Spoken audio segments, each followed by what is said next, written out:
Tom Abongile ni moja kati ya waamuzi bora tulionao kwenye bara la Afrika. Amepewa mchezo kati ya Young Africans dhidi ya AS FAR Rabat, mchezo utakaofanyika huko Rabat nchini Morocco kwenye uwanja wa Prince Moulay Abdellah. Mchezo ambao umebeba hatima ya Young Africans na timu yenyewe ya AS FAR Rabat. Tunaenda kumwangalia kwa kina ni mwamuzi wa aina gani na ni kitu gani ambacho kama Watanzania na Young Africans tunaweza tukakitarajia kutoka kwa Tom Abongile. Niko na Leopard John, mimi ni Usama Misilusama. Hii ni The Golden Boot. Leopard. Ndio. Waamuzi barani Afrika wamekuwa wakimeki headlines kuliko hata timu. Beda ndio aliyechezesha Simba na RS Berkane kwenye finali ya mchezo wa finali Zanzibar. Na ndio aliochezesha mchezo wa Young Africans na Mamelodi Sundowns, si ndio? Afrika Kusini. Na akatrendi kuliko matokeo yenyewe. Of course. Young Africans wanaenda kuitafuta hatima yao ya kuingia robo finali ya ligi ya mabingwa barani Afrika dhidi ya AS FAR Rabat. Kwenye miguu ya Tom Abongile, mmoja kati wa waamuzi bora sana tulionao barani Afrika. Baada ya kuwa tuna struggle, tunasumbuliwa na waamuzi, kitu gani tukitarajie kipindi hiki kama Watanzania? Kwanza nikizungumza, Abongile Tom ni miongoni mwa waamuzi ambao wanafanya vizuri kwa wakati huu ndani ya bara la Afrika. Sio tu bara la Afrika bali hata nje ya bara la Afrika, kwa maana ukimzungumzia Abongile Tom ni miongoni mwa waamuzi 6 ambao wameshakuwa selected kwenda kuwa waamuzi kwenye michuano ya World Cup mwaka 2026 ambao ndio mwaka tuliopo kule nchini Marekani, Mexico, bila kusahau Canada.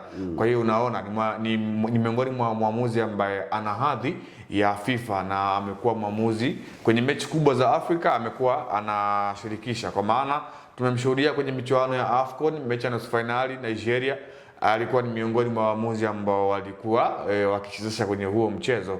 So unaona ni moja kati ya waamuzi ambao wanapewa nafasi kubwa katika bara la Afrika kwamba wanafanya vizuri, kwa sababu ukiangalia kwa Afrika ya Kusini, yeye ndio mwamuzi ambaye safari hii amekuwa anawakilisha vyema kwa muda mrefu baada ya Gomez kustaafu na sasa hivi kukaa kwenye VAR. Abongile Tom amekuwa ni miongoni mwa waamuzi kutoka Afrika ya Kusini ambao amekuwa anafanya vizuri. Hofu yangu mechi ambayo anakwenda kuchezesha ni Young Africans wakiwa ugenini dhidi ya AS FAR. Ni mechi ambayo kwanza itakuwa na pressure kwa timu zote mbili, kwa maana watakuwa wanahitaji kuweza kupata kile ambacho wanakihitaji wao. Ndio maana CAF kwa kulitambua hili wakaamua kumselect refa ambaye kwanza ana experience, refa ambaye anafahamu mechi kubwa jinsi gani zinavyokuwa na tempa, mwamuzi ambaye anafahamu ni namna gani ambazo anaweza akazihandle mechi kubwa kama hizi. Tumepata kuona CAF wametoka kuwapa waamuzi takribani 6 bedi ya FIFA kutoka mataifa mbalimbali. Tumeona kwenye mechi za hivi karibuni wao ndio wamekuwa waamuzi. Kwa mfano mechi ya Simba dhidi ya Esperance, mwamuzi yule alikuwa ni miongoni mwa waamuzi ambao wametoka kupewa bedi ya FIFA siku za hivi karibuni. Kwa hiyo unaona kitu kama hicho kimekuwa kinaendelea, lakini CAF kwa kutambua ukubwa wa hiyo mechi wakaamua kutoa mwamuzi ambaye anaendana kifalsafa, kiuzoefu na hiyo mechi ambayo anakwenda kucheza, kwa sababu mechi kama hizi sio tu wachezaji wenyewe wala sio timu tu wenyewe, mwamuzi pia lazima abase kwenye mechi husika. Tumeshuhudia kwenye mchezo wa finali ya AFCON, CAF waliamua kutafuta mwamuzi ambaye anaweza akaenenda na spidi na kasi ya mchezo wenyewe. Ndio maana wakamchukua mwamuzi kama vile Janja Skiu Ngambo Ndala, ambaye tuliona kile ambacho alichokifanya, kile ambacho kilitokea kwa sehemu, alikuwa ni mwamuzi ambaye kasi ya mchezo alienenda nayo. Kwa hiyo Abongile Tom ni miongoni mwa waamuzi ambao sina mashaka nao kwenye eneo la kufanya maamuzi. Ni mwamuzi ambaye amekuwa hateleki kwenye kudecide, ni mwamuzi ambaye amekuwa anafanya maamuzi ambayo ni ya kimpira kwa sehemu moja ama nyingine. Kwa hiyo watakwenda kucheza ni wao tu wenyewe, wasisingizie kwa upande wa mwamuzi kama anaweza kuwa kikwazo kwa upande wao. Patrice Motsepe ni raia wa Afrika Kusini. Of course. Na kwa kile ninachokifahamu mimi kwenye siasa za mpira wa Afrika, mataifa yaliyokuwa mstari wa mbele kumpigania Patrice Motsepe ni Nigeria chini ya Amaju Piniki ambaye alikuwa ndo mwenyekiti wa NFA, chama cha mpira cha Nigeria, lakini alikuwepo rais wa Royal Football Association ya Morocco, ambaye huyu ndio mwenyekiti wa chama cha soka mpaka sasa. Naye pia alipewa kubwa sana kumfanya Patrice Motsepe awe rais wa shirikisho la soka barani Afrika. Tom Ambongile ni raia wa Afrika Kusini. Yanga wanaenda kucheza na AS FAR Rabat ambayo inatokea Morocco ambayo waliplay role kubwa sana kumfanya Patrice Motsepe kuwa rais wa shirikisho la soka barani Afrika. Hauoni athari au dalili mbovu kwenye huu mchezo dhidi yetu wa Tanzania? Kwanza makamu wa rais wa shirikisho la soka barani Afrika kwa maana CAF anatokea ni kiongozi wa RS Berkane nchini Morocco, kwa maana ni Morocco. So vitu kama hivi vya nje ya uwanja vimekuwa havimati kwa moja kwa moja kwenye mpira wa Afrika, kwa sababu unakuja kuangalia CAF wamesha select muamuzi kwa maana Abongile Tom. Hiyo inakuja ni pressure kwa watu wenyewe ambao wanajiwekea, kwa sababu mpira wa miguu ni mchezo wa wazi. Utakapoonewa kila mtu ameona. Just imagine kwa upande wa Senegal kile ambacho walikifanya kwa umeonewa, kila mtu ameona na umeondoka kwenye mashindano na hakuna kitakachobadilika, wewe tayari umeshaondoka, inakuwa na maana gani? Ndio maana nimekwambia hiyo ya kuwa makamu wa rais ni Morocco na Young Africans anakwenda kucheza na timu kutokea nchini Morocco, haiwezi kuwa na mchangamano mkubwa, kwa sababu pale anakwenda kucheza AS FAR, of course ni ya Morocco, Young Africans from Tanzania. Lakini kuna tunataka sisi hapa tunataka tukione zaidi ni ndani ya uwanja kuliko nje ya uwanja, na ndio watu wengi watakuwa wanakiangalia hicho cha ndani ya uwanja kuliko cha nje ya uwanja.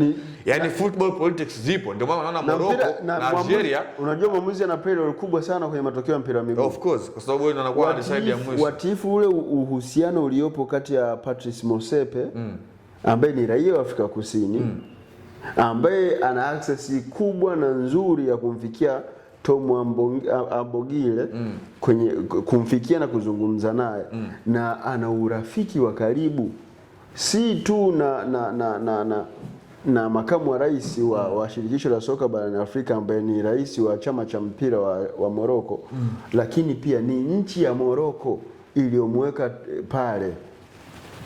Kwanza ndio maana nimekwambia kwa upande wa football politics zimekuepo, lakini kinachomata zaidi ni katika uwanja, kwa sababu tunafahamu mgogoro ambao unaendelea kati ya Morocco na Algeria umekuwa ni mkubwa kweli kweli, umejaribu kuingia mpaka kwenye siasa ama kwenye soka moja kwa moja, lakini just jaribu kuangalia kile ambacho kinaendelea.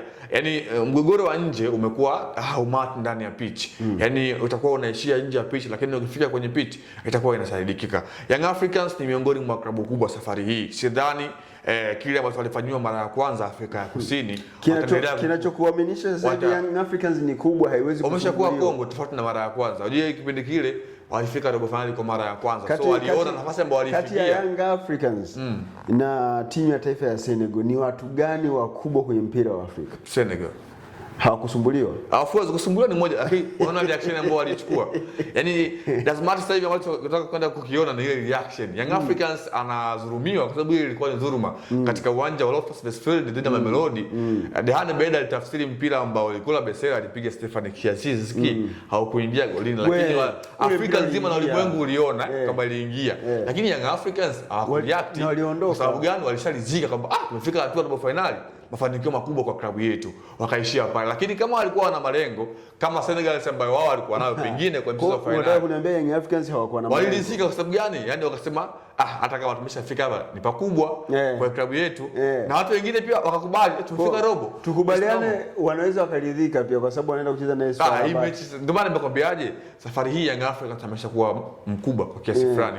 Kwa hiyo ana experience na hata likalia kimya jambo hili, kama ila mimi yote kwa yote Abongile Tom ni miongoni mwa waamuzi ambao hawana kona. Pengine hizo kona tunaanza kuzishuhudia katika uwanja wa Prince Moulay Abdelrahman. Unawashauri vipi Yanga wacheze under protest kwa kulinganisha na historia iliyopo kwa sasa kuhusiana na soka la Morocco wanavyotaka kudominate soka la Afrika? Yani Yanga waweke tahadhari, jamani, tunakuja kucheza lakini tunahitaji fairness. Waweke hicho kitu Young Africans. Wao wa focus kwenye lengo lao ambalo limewapeleka nchini. Focus kwenye lengo lao ni jambo moja, lakini kuweka tahadhari ni jambo jingine. Tahadhari zipo, kwa sababu ndio maana Young Africans nao pia wana uongozi na uongozi wao pia umeondoka na timu kuelekea nchini Morocco. Yaani kwa kulitambua hilo ndio maana wakaamua kuweka hiyo protest katika sehemu moja ama nyingine, kwamba wakiwa wanafahamu ukiwa upo na uongozi wako, yani watakuwa wanakusaidia mambo mengine ambayo ni nje ya uwanja kama hayo.